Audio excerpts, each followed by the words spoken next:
やるかやらないかはあなた次第です。美容室オーナーのコスモです。今回は皆さんに税金の節税の仕方や、固定費の削減の仕方とかを、お話をしていってるんですけど、今回のテーマはマイナポイント。マイナポイントで5000円ゲット。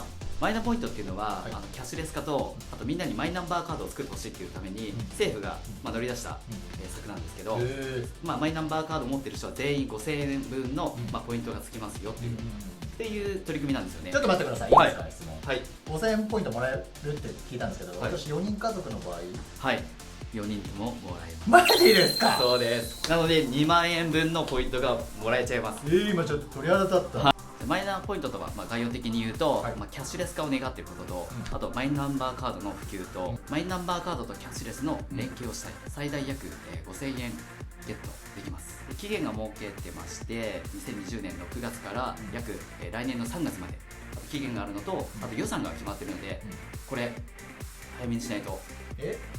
予算達しちゃうとそうなくなっちゃう恐れもありますね。じゃあ早めに急いだ方がいいですね。そうですそうです。ポイントゲットへの道。マイナンバーカードを取得します。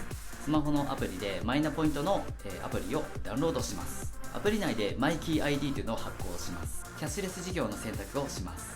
そしたらもう決済とかチャージをしたらもうゲットできます。簡単。めっちゃ簡単ですよね。簡単。マイナンバーカードもらってアプリ取ってでどっかでチャージとか決済するだけでおしまい。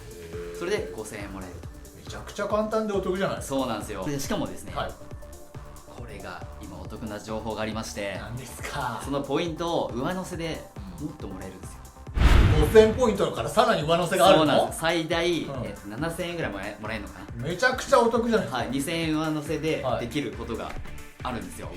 はい、条件があるんですけど、今だと最高のポイントだと D バレーですかね。D ポイントで、その申請すると約7000円から7500円かな、7000円かな、はい、それがもらえるっていうことなんで、イオンだったりとか、au ペイとかメルカリペイとか、そういうのを見てもらって、一番条件が高くて、自分が申請しやすいところを使うところで、決めてもらえれば、今の時期だけ上乗せでポイントもらえるんで、かなり得しますよね。めちゃくちゃいいですね。で最初に言ってた子供の分ももらえるっていうのも一応条件があるんで、子供なんで未成年だったら親が代行しなきゃいけないし、あとは1つの業者に4人分とかできないんで、例えば1人ずつじゃあ au ペイ、じゃあ D 払いとか、そういうふうに割り振ってもらわないとダメな時もあるので、そういったところをちょっとね手間かかるんですけど、その分もらえるんだったらね、やってもらった方がかなり得するんじゃないかなって思いますね。はい、やります。はい、やりましょうみんなで。みんなもやった方がいいです。そうなんですよ。やらなきゃ損なんですよ。期限が決まってんの。そう、期限決まってる。上乗せは今期限決まってるんで、もうさっそうとやった方がいいですね。これは秒で動いた人の勝ちっていうことですね。そうなんですよ。